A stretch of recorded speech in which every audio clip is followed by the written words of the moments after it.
is 5G? Now, we tend to think of it as a next-generation cellular technology, like 4G networks. Most of us use now, or maybe 3G, nothing really special, right? And maybe a little more reliable, maybe a little faster. But you know what? That is completely the wrong way to look at it. After listening to Liam Griffin, the thoughtful CEO of Skyworks Solutions, on his conference call last night, I have a whole new understanding of this issue. Griffin explained that 5G isn't merely an evolution of cell phones. It's a revolution in a broad range of technologies. Your phone is just the tip of the iceberg. How big is the iceberg? Last week, Qualcomm dazzled Wall Street, giving a report, really an unbelievable quarter. Talked about a gigantic cell phone refresh cycle, 200 million 5G phones in 2020. That sent the stock surging more than 10% over the next 2 days. But after hearing from Skyworks last night, I'm thinking Qualcomm gave you too lowball a number.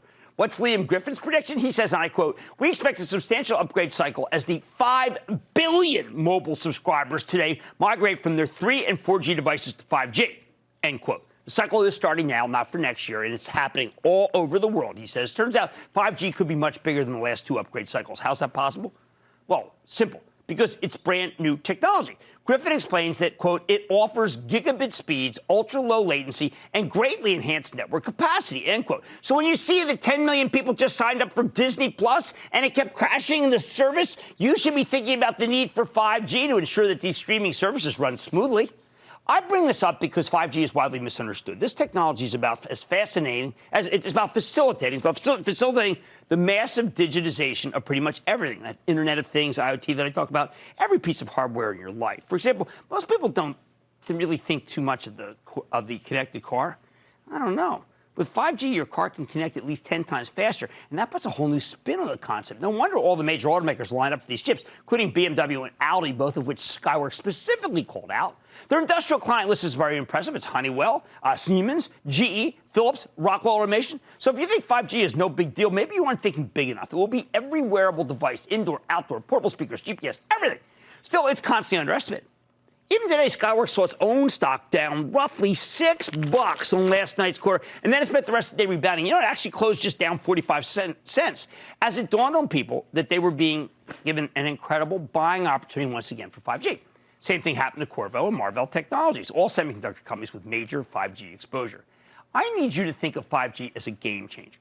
This technology is big, like when Microsoft and Intel joined forces to create a PC that was far more powerful than the old mainframe, or like when Apple unveiled the iPhone, or when we went from dial-up internet to broadband to wireless. You know this already, except the rollout has only just begun, so most people can't see it with their own eyes.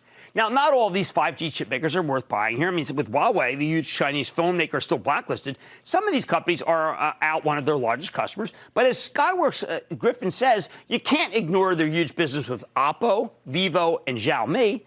If we get a trade deal, I think you can see a quantum leap in orders, as Huawei would love to start buying for them. Again, their chips are practically indispensable. Long story short, the 5G train is leaving the station.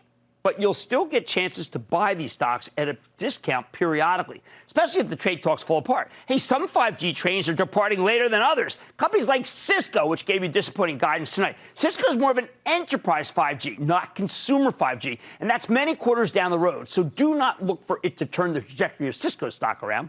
But China or no China, enterprise or consumer, 5G is a tidal wave. And I want you riding it with at least one of the major semiconductor players, because this rising tide will lift all boats. Stick with Cramer. Don't miss a second of Mad Money. Follow @Jim Cramer on Twitter. Have a question? Tweet Cramer. #MadTweets. Send Jim an email to madmoney@cnbc.com or give us a call at 1-800-743-CNBC. Miss something? Head to madmoney.cnbc.com.